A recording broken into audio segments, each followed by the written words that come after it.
আছেন? আশা করি আল্লাহর অশেষ রহমতে সবাই ভালো আছেন। ঈদের পর একসাথে দুই বাসায় চটপটি ফুচকার আয়োজন। টপটা দেখেন তো কেমন হয়েছে। আসলে আজকে আমাদের দাওয়াত দিয়েছে তাসনিম মনি তাদের বাসায়। সে আমাদের জন্য ফুচকার আয়োজন করেছে। তার সাথে আছে কি বলেন তো, মানহা, ফাতিহা। আমরা সবাই চলে এসেছি তাসনিমদের বাসায়। সে নিজ হাতে আমাদের জন্য ফুচকা বানিয়েছে। ফুলকো ফুলকো ফুচকা দেখে তো আর লোভ সামলাতে পারছিলাম না। আমাদের অতিথি যে ফাতিয়া মনি, সেও এসেছে খাওয়ার জন্য। যাই হোক, চলেন আমরা সবাই আজকে মন ভরে ফুচকা খাই। তার সাথে আছে কিন্তু পাস্তা।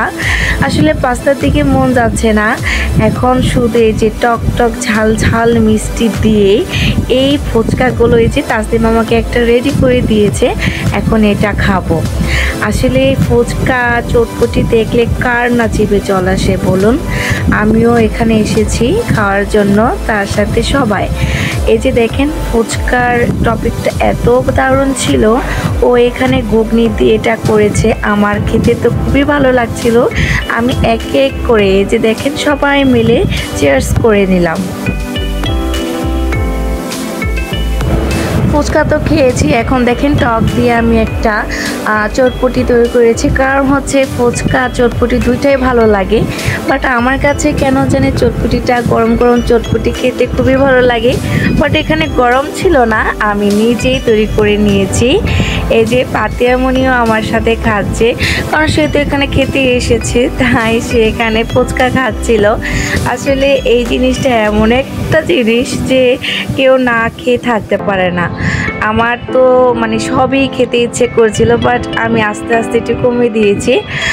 ওরা খাচ্ছিল, আর মানহাই যে এখানে চটপটি বানিয়েছে আমারটা দেখা দেখি, সে নিচে ফ্লোরে বসে খাচ্ছিল আর তার চেহারা দেখছিল ওই যে মিররে।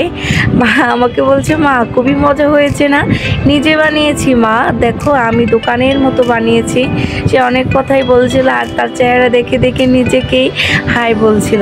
তার খালামণির বাসায় এসেছে, সে আজকে অনেক খুশি। আর এই যে দেখেন বাসায় চলে এসেছি। বাসায় এসে আবারও ফুচকা চটপটির আয়োজন।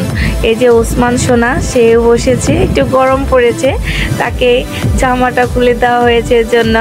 এই যে এক হাঁড়ি চটপটি, তারপরে হচ্ছে ফুচকা, আর ফুচকার জন্য এই যে এখানে আলাদাভাবে বানিয়েছি টক।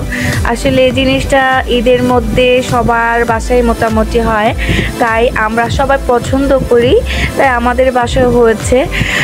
মানে যখন যার ইচ্ছা ফুচকা চটপটি বানানো হচ্ছে আর খাচ্ছি। কারণ ঈদ মানে আনন্দ, ঈদ মানে কি খাওয়া, তাই নিজের ইচ্ছা মতো যা খেতে ইচ্ছে করবো তাই তো আমরা সবাই খাবো, তাই খাচ্ছি। যাই হোক, সবাইকে আমাদের বাসায় দাওয়াত রইল। যদি খেতে ইচ্ছে করে অবশ্যই নক দিবেন, চলে আসবেন।